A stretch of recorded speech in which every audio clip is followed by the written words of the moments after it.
হয়, জাতি মাটি ভেটি ৰক্ষাৰ কথা কৈ আচলতে চৰকাৰ গঠন হৈছিলে 2016 বৰ্ষত, কিন্তু তাৰ পাছতে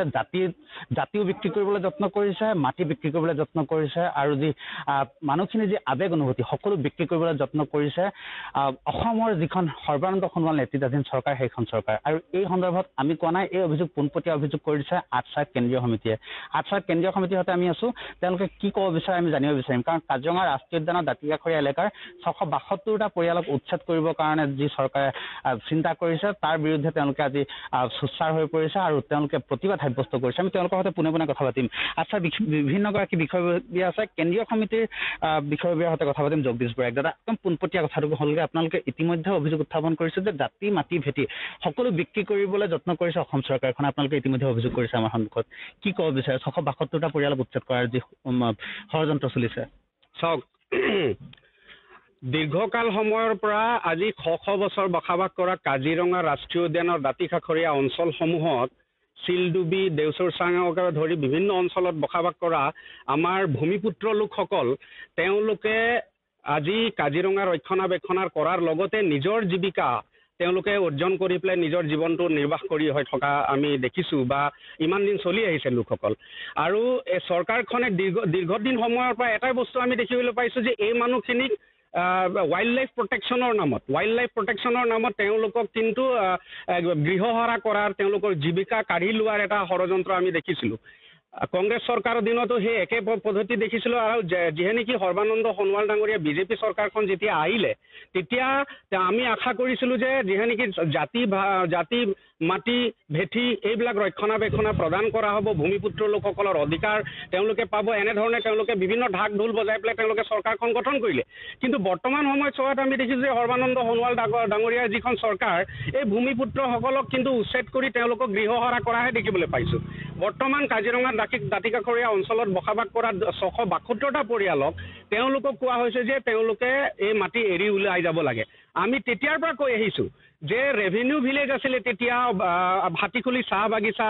গাঁও বুলি বা সেই ওচৰে পাজৰে যিসমূহ গাঁও আছিলে, যি ৰেভিনিউ ভিলেজ আছিলে, সেই ৰেভিনিউ ভিলেজবিলাকক কোনো পাব্লিক হিয়াৰিং নকৰাকে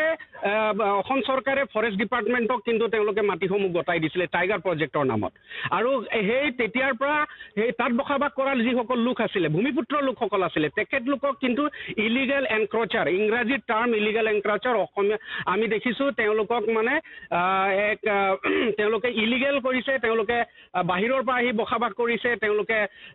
দখলকাৰী হয়, বেদখলকাৰী হয়, এনেধৰণে তেওঁলোকক মানে বিবেচনা কৰি তেখেতলোকক আজি তেওঁলোকে উচ্ছেদ কৰিব বিচাৰিছে। আৰু বৰ্তমান চৰকাৰখনে এটা কথা দেখিবলৈ পালোঁ যে কেইটামান টকাৰে তেওঁ মানুহখিনিৰ জীৱনটো কিনিব বিচাৰিছে। তেওঁলোকে কৈছে যে কম্পেনচেশ্যন প্ৰদানৰ জৰিয়তে তেওঁলোকক উচ্ছেদ কৰা হ'ব, কিন্তু যিসকলক ইলিগেল এনক্ৰচাৰ বুলি যিসকলক নামকৰণ কৰা হৈছে তেওঁলোকে কোনো ধৰণৰ কম্পেনচেশ্যন কিন্তু নাপায়। আমি এটা কথা স্পষ্ট কৰি দিব বিচাৰিছোঁ, প্ৰথম সেইসকল ভূমিপুত্ৰ তেওঁলোকক ভূমি অধিকাৰী কৰা হওক, তাৰ পাছত কম্পেনচেশ্যন ল'ব নল'ব তাৰ প্ৰশ্নটো তেতিয়া উঠিব। গতিকে সৰ্বানন্দ সোণোৱাল ডাঙৰীয়াক আমি সকীয়াই দিছোঁ, ভূমিপুত্ৰ লোকসকলৰ লগত আপুনি হেতালি কৰি উচ্ছেদ কৰা বন্ধ কৰক, অন্যথা অনাগত দিনৰ সময়ত আপোনাক প্ৰত্যুত্তৰ দিবৰ কাৰণে, আপোনাৰ বিৰুদ্ধে কিন্তু গণতান্ত্ৰিক আন্দোলন গঢ়ি তুলিবৰ কাৰণে অসম চাহ জনজাতি ছাত্ৰ সন্থা আৰু এই বৃহত্তৰ বোকাখাতৰ বাকী ৰাইজে কিন্তু ইতিমধ্যে প্ৰস্তুত। আৰু অনাগত দিনত আমি খুব কম সময়ৰ ভিতৰত সৰ্বানন্দ সোণোৱাল ডাঙৰীয়াক এই চৰকাৰখনৰ বিৰুদ্ধে কিন্তু আমি থিয় দিবৰ কাৰণে বাধ্য আছোঁ। আৰু লগতে আমাৰ স্থানীয় বিধায়ক অতুল বৰা ডাঙৰীয়াক এই কথাটো তেখেতকো আহ্বান জনাব বিচাৰিছোঁ, যিহে নেকি এই সমস্যাটো আপোনাৰ এই সমষ্টিৰ অন্তৰ্গত, গতিকে আপোনাৰো এটা ফাণ্ডামেণ্টেল ডিউটি বুলি ক'ব বিচাৰিছোঁ, বেছিক ডিউটি, যে এই মানুহখিনি যাতে গৃহহাৰা নহয়, সেই কথাটো আপুনিও বিবেচনা কৰি অসম চৰকাৰৰ লগত আলোচনা কৰি আপুনি এই সমস্যা সমাধান কৰক, ভূমিপুত্ৰসকলক ভূমিৰ পট্টাৰ প্ৰদান কৰক, তাৰ পাছত সেই আপোনালোকৰ বিষয়বস্তুটো আপোনালোকে আলোচনা কৰিব। আৰু অন্যথা আমি কিন্তু কেতিয়াও মানি নলওঁ, এইটো গ্ৰহণযোগ্য হ'ব নোৱাৰে। প্ৰয়োজন যদি হয় তেতিয়াহ'লে মাটিৰ বিনিময়ত আমি নিজৰ প্ৰাণৰ আহুতি দিবৰ কাৰণে কিন্তু সাজু আছোঁ। আজি আপোনালোকে অসম চৰকাৰৰ যিগৰাকী উপায়ুক্ত, গোলাঘাট জিলাৰ উপায়ুক্ত, তেখেতলৈ এখন পত্ৰ প্ৰেৰণ কৰিছে, স্মাৰক পত্ৰ দিছে, কি আহ্বান জনাইছে? আমি এইটোৱে আহ্বান জনাইছোঁ যে 1984 পৰা 85 চনত যিসমূহ এডিশ্যনেল লেণ্ড লোৱা হ'ল, দ্বিতীয়, তৃতীয় আৰু পঞ্চমত, সেই ভূমিসমূহ কিন্তু ৰেভিনিউ ভিলেজ আছিলে। আৰু সেই ৰেভিনিউ ভিলেজত কোনো ধৰণৰ পাব্লিক হিয়াৰিং নকৰাকৈ সেই ভূমিসমূহ কিন্তু অসম চৰকাৰৰ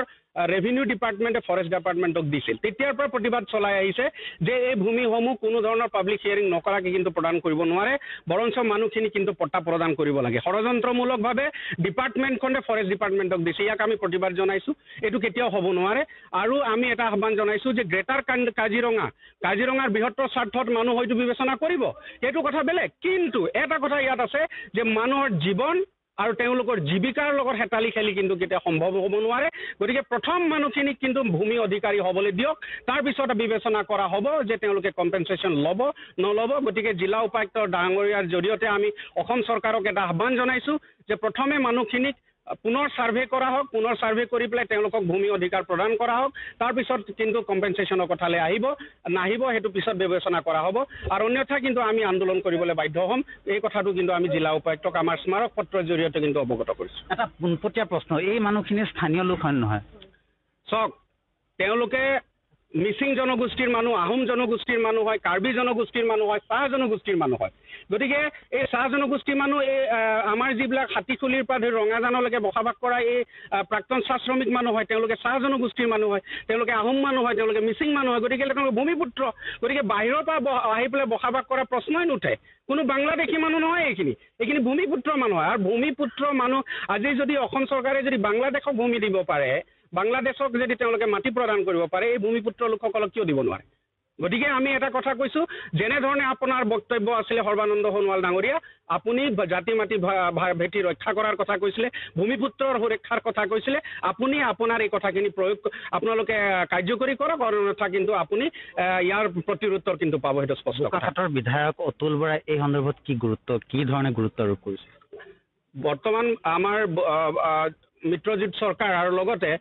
বোকাখাটৰ বিধায়ক অতুল বৰা ডাঙৰীয়া এই ক্ষেত্ৰত কোনো ধৰণৰ গুৰুত্ব আৰোপ কৰা আমি দেখা নাই তেখেতে মৌন অৱলম্বন কৰি আহিছে আৰু আমি ভাবোঁ আমি আহ্বান জনাব বিচাৰিছোঁ বোকাখাটবাসী ৰাইজে হিচাপে যে বোকাখাটবাসী ৰাইজৰ যদি ভূমিয়ে নাথাকে যদি তেওঁলোকৰ অস্তিত্বই নাথাকে তেতিয়াহ'লে আপুনি পুনৰবাৰ বিধায়ক হোৱাৰ কিন্তু যোগ্যতা নাই গতিকে এই কাজিৰঙা বৃহত্তৰ কাজিৰঙাত বসবাস কৰা লোকসকলৰ ভূমিপুত্ৰ লোকসকলৰ জীৱনৰ লগত হেতালি খেলা যি প্ৰয়াস কৰা হৈছে এইটো বন্ধ কৰিবৰ কাৰণে আপুনি নিজাববীয়াকৈ এটা ব্যৱস্থা গ্ৰহণ কৰিব বুলি আহ্বান জনালোঁ আৰু অন্যথা কিন্তু বোকাখাটবাসী ৰাইজে আপোনাক প্ৰত্যুত্তৰ দিবৰ কাৰণে কিন্তু তেওঁ বাধ্য থাকিব অত্যন্ত গুৰুত্বপূৰ্ণ কথা আচলতে জাতি মাটি ভেটি সকলো নিঃশেষ হ'বলৈ আগবাঢ়িছে আৰু বোকাখাটৰ বিধায়ক অতুল বৰাই এই ক্ষেত্ৰত ৰহস্যজনক মৌনতা অৱলম্বন কৰিছে বুলি আটছাৰ যি কেন্দ্ৰীয় সমিতিৰ বিষয়ববীয়া সেইসকলে স্পষ্টভাৱে ঘোষণা কৰিছে আমাৰ সন্মুখত আচলতে যিসকলৰ ভোট লৈ বোকাখাটৰ বিধায়ক হৈছিলে বা মন্ত্ৰী হৈছিলে তেওঁ নিজে যদি এই ধৰণৰ আচলতে এক দুদুল্যমান এটা অৱস্থালৈ যায় তেনেহ'লে আচলতে বিষয়বোৰ সঁচাকৈ ভয়ানক হ'ব পাৰে বুলি তেওঁলোকে 2021 যিহেতু আহি আছে 21ত প্ৰত্যুত্তৰ দিম বুলি তেওঁলোকে স্পষ্ট কৰিছে আমি দেখুৱালোঁ কাজিৰঙা ৰাষ্ট্ৰীয় উদ্যানৰ দাঁতি কাষৰীয়া এলেকাত যি ভূমি আচলতে চৰকাৰী কৰ্তৃপক্ষই নিয়াৰ কথা কৈছে যে ৰাইজ যিসকল বহি আছে সেইসকল ৰাইজক বসবাস কৰি থকা ৰাইজক উচ্ছেদ কৰাৰ যি হুংকাৰ দিছে চৰকাৰী কৰ্তৃপক্ষই তাৰ বিৰুদ্ধে মাত মাতিছে আটছাই আৰু আটছাৰ এই যি আন্দোলন এই আন্দোলনত বিগত সময়ছোৱাত কৃষক মুক্তি সংগ্ৰাম সমিতিকে প্ৰমুখ্য কৰি সকলো দল সংগঠনে সহযোগ কৰিছিলে পৰৱৰ্তী সময়ত আচলতে কোনে কি ধৰণে সহযোগ কৰে সেয়া নিশ্চিতভাৱে লক্ষণীয় হ'ব